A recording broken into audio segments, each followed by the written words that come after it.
Hi, my name is Gerhard Schwantner and welcome to Selling Power TV.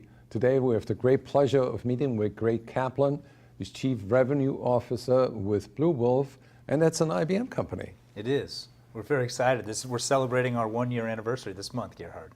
It's amazing how you have built a company. You've been with the company now 14 years Yes. and have seen the growth. How do you explain that rapid growth of Bluewolf? Well, part of it was really hitching our wagon to Salesforce early on. Eric Barrich, my boss, had a relationship with Mark Benioff that was at Oracle back in the 90s. Right. And he actually came across Mark at a conference in New York in 2000. And Benioff came up to him and said, "Hey, Eric, no one's doing this right now. No one's providing services in the Salesforce ecosystem."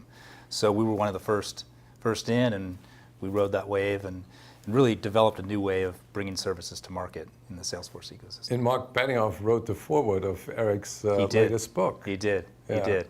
Yes, being Sharing that customer story. obsessed. Yeah.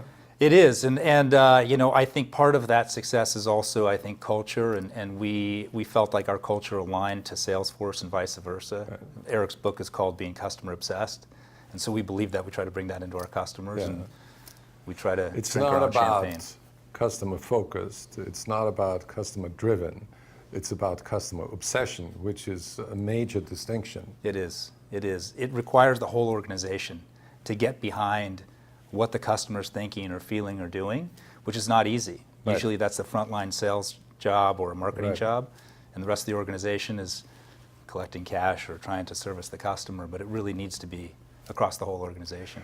Greg, when you think about the transition from Bluewolf now to IBM, were there more positive connects or were there some disconnects? It was very surprising when we first met IBM and started talking about the possibility of bringing the two organizations together, that again this culture idea came up, and we saw a lot more similarities than differences, even though they are a very large organization that's been around 100 years. We found that there was some kindred spirits, and they wanted the same things we wanted. We wanted to go dominate a market in the Salesforce ecosystem. They believe in the customer. They have very strong values as an organization. So it's been great. It's been great so far. So am I correct in saying that Bluewolf is sort of a bridge between Salesforce.com and IBM now, because Salesforce.com is now integrating cognitive computing, Watson, into Salesforce.com. That's a great way to put it. I couldn't have put it any better.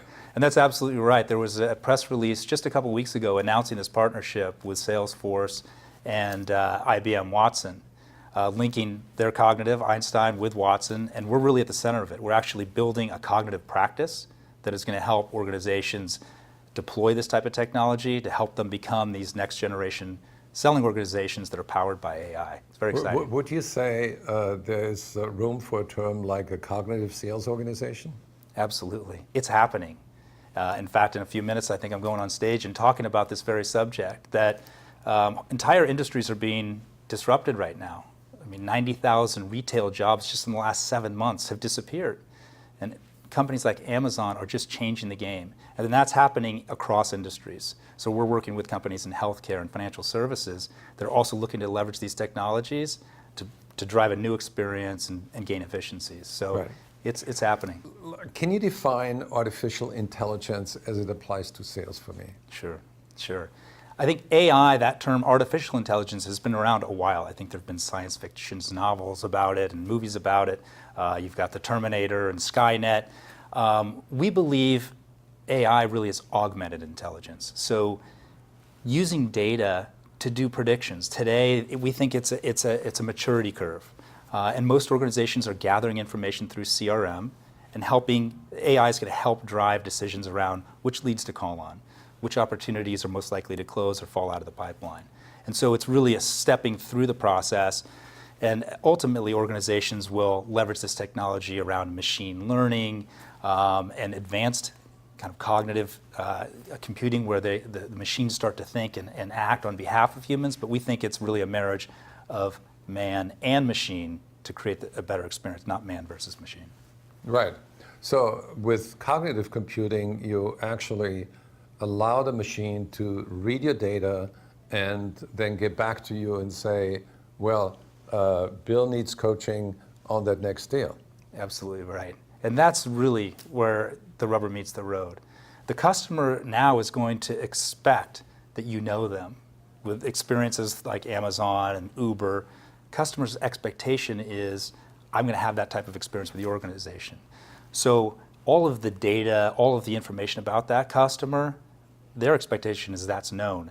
Now, what does the rep do in front of the customer Right. in that moment? So it's going to require a new level of training. Right.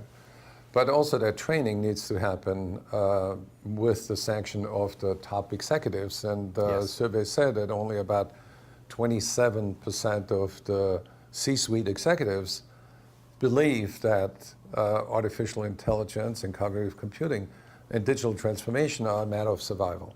So, yeah. And I would say to those executives, pick up our book, Customer Obsessed, but also there is an Amazon waiting in your industry. There are organizations that are adopting this technology and looking for ways to interact with customers in new ways. And customers are going to move to those types Right. of organizations. And I totally can relate to that because the publishing industry got disrupted first. So we have taken the hit. We had to adapt. We had to transform. And anybody who doesn't believe in digital transformation is going to be behind the eight ball. Absolutely. And if you look at publishing organizations and media organizations, they're actually becoming innovators in how they deliver and sell content today. Right. Thank you, Greg. Thank you, Gerhard.